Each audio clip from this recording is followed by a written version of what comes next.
New tonight now, New York is recognized around the world for its remarkable skyline. But for some, the temptation to photograph that view involves illegal, even death-defying risks. Well, tonight, CBS 2's Alice Gaynor takes us inside the world of sky-high snappers.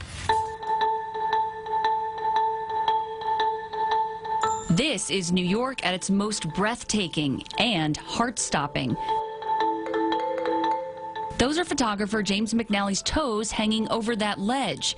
In this and other images, he's perched hundreds, sometimes thousands of feet above the ground, and he's never tethered to anything. My goal there is to make as compelling and gripping of a photo as possible, and so, if dangling, a foot over the edge a few inches helps, then why not? McNally is known as a rooftopper, a type of urban explorer whose ultimate prize is a photograph taken from an inaccessible roof, a dangerous ledge, even a spire. What sort of feeling do you get when you've made it to the top, and before you start shooting? Do you take a moment and just look around? There are some places where, to be totally honest, like I'll, get there, take my camera out immediately, shoot for a few minutes and leave as quickly as possible.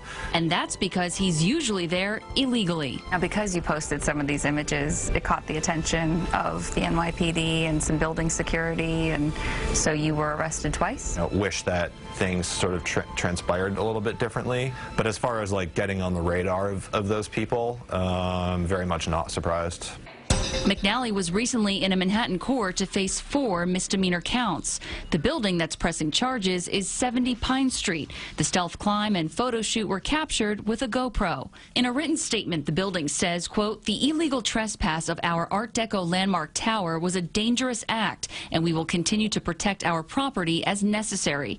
The case is ongoing. But even more serious are the risks. A so-called rooftopper was killed last December when he fell from scaffolding at the Four Seasons Hotel, reportedly there to take pictures.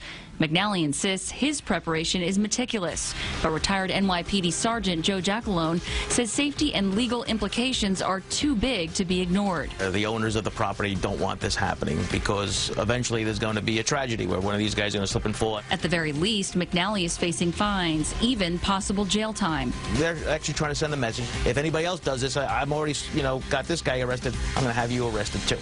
McNally takes the charges against him very seriously, but says he's also serious in how he approaches his climbs, with weeks or even months of planning.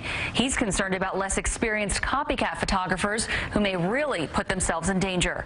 Alice Gaynor, CBS 2 News. Get our adrenaline rush in different ways. Yeah, the images, though, are really remarkable from up there. Great work. All right.